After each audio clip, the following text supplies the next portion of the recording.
Welcome to the greatest colloquium cactus in existence. You're here with your boy, Vanguard. So, stilted introduction aside, there was a recent event that broke the internet. You all know who I'm talking about. The king of comedy, or should I say the king of petty, Katt Williams, appeared on Shannon Sharpe. He lobbed a bunch of accusations at people.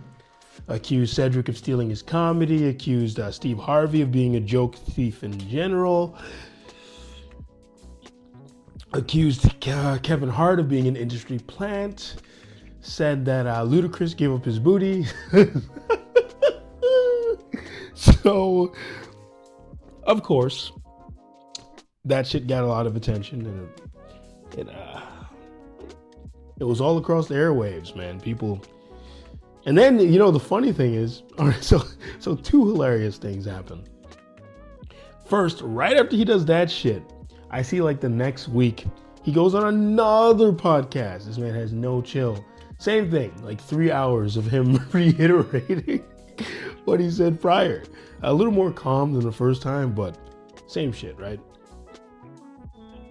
And then he takes Kevin Hart's wife on tour. So... this guy has no chill, but one of the interesting things he said during that conversation, first I'll talk about some of the stuff he said, right? Generally speaking, if you've been using the internet for a while and if you have been in certain circles, you're no stranger to the idea of Hollyweird, that Hollywood is a strange place, and in order to get to certain levels, you have to do strange things.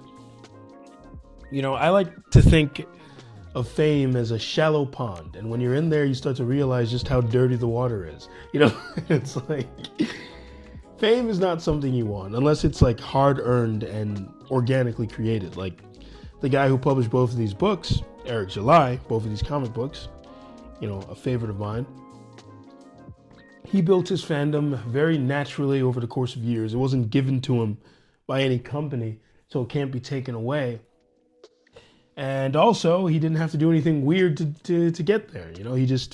He got to be authentically himself, which is part of the appeal of the Katt Williams stuff. You're so used to seeing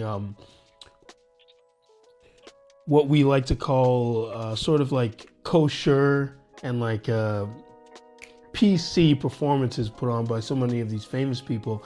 They're always trying to say the right thing. To see a guy just let it loose and just start rattling off whatever he was thinking of, even if it might have been crazy ramblings, it was a breath of fresh air. Now,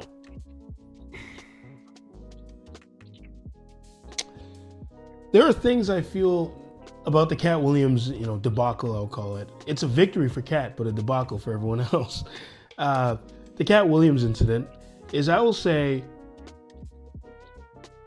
it's very telling about our society. And it's nothing negative towards Katt, but it's just what grabs everyone's eyes and forces them to stare at the screen and watch something for 3 hours. Their fucking attention span issues solved in one fell swoop.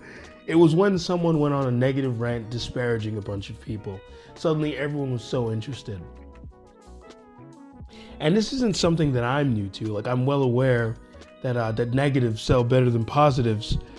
People like to think that hope core is like the thing that people like the most, but that just simply isn't true. The vast majority of people really enjoy negative things. They enjoy losses and failures and damage and destruction. This is what they enjoy to see. It's a little strange and a little sad, but it's what sells. And I think Katt, one thing he said during that conversation I thought was very interesting, and I very much agree with, and this is where I'm going to sound a little negative, is he said, this was in response to, he went on a radio show, everyone knows about this too, because that shit is all over the internet. He went on a radio show with this woman named Wanda Simmons, don't know who the fuck she is, don't care, didn't look her up. He gets on the show, and she tries to come at him, and first of all, you're trying to come at Katt Williams, big mistake, but whatever. He comes back at her, and he thoroughly annihilates her. That was kind of gross, I'm sorry, but thoroughly roast her, right?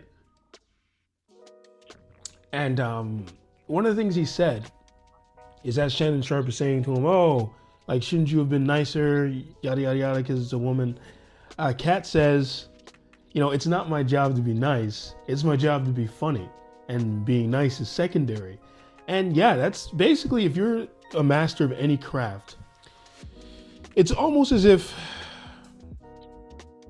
your human self and all the normal human stuff that you have to do, it's like it's a skin. Like, for example, for me, my primary goal in life is to be a creator, is to create things. Books, comics, videos. Creator is my identity, and my name is, like, Vanguard is the name I use when I'm on here. To me, that's kind of like my real self, the creator me. And, the me that I am when I'm outside and speaking to people is very much a series of habits and me, like, obeying certain social norms and performing. I'm very much performing, and I have no shame in it. I think there's a level of performance that is to be had that in modern society. The only part of me in which I guess I can say I'm truly myself is when I'm creating. But then the thing is, when it comes to my craft, and when it comes to anyone's craft, being best is what you should worry about the most, and everything else is secondary. So in the case of, if I have to be an asshole to get something done, I'm gonna be an asshole, because it doesn't matter to me. The end goal is to get this product or refine my craft and to deliver my best self. And as I was watching that entire thing, I just started to realize that what you had there was a master class in marketing and entertaining. He controlled that whole interview, and he did it without being an asshole. Many people pointed out how he was so deferential to Shannon. He's in the man's abode, so he kept showering him with compliments, and he was doing it in a way that allowed him to direct the conversation wherever he wanted to go, which is amazing. Which is amazing that he was able to do that. But if you've seen past interviews with him, you understand that this is a thing that he's really good at, controlling the flow of interviews and kind of just hitting interviewers with, like, rapid fire. Like, you'd notice he would just hit Shannon with one thing, then hit him with another thing, then hit him with another thing. He's trying to keep him bewildered, keep him off his, keep him on his back foot,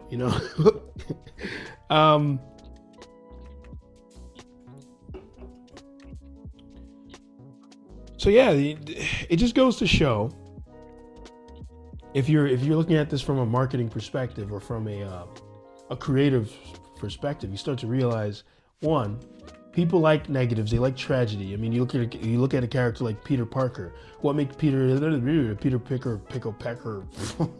Anyways, you look at a character like Peter Parker, and what makes him sell is the fact that he experiences tragedy, and that he often experiences tragedy.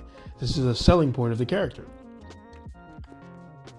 Look at any character in fiction, and it's the same thing.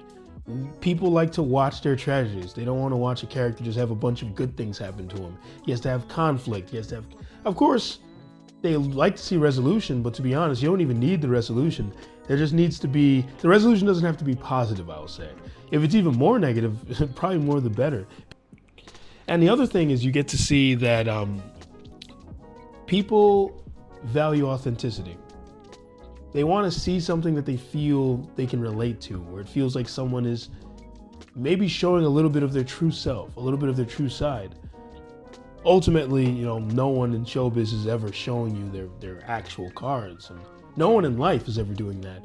But if you can at least come off as authentic, if you can be confident enough in what you're saying to not sound stunted, and you're able to inject it with little, like, human mannerisms, and you're able to stutter and look like you're actually thinking, these things go a long way, and people appreciate them.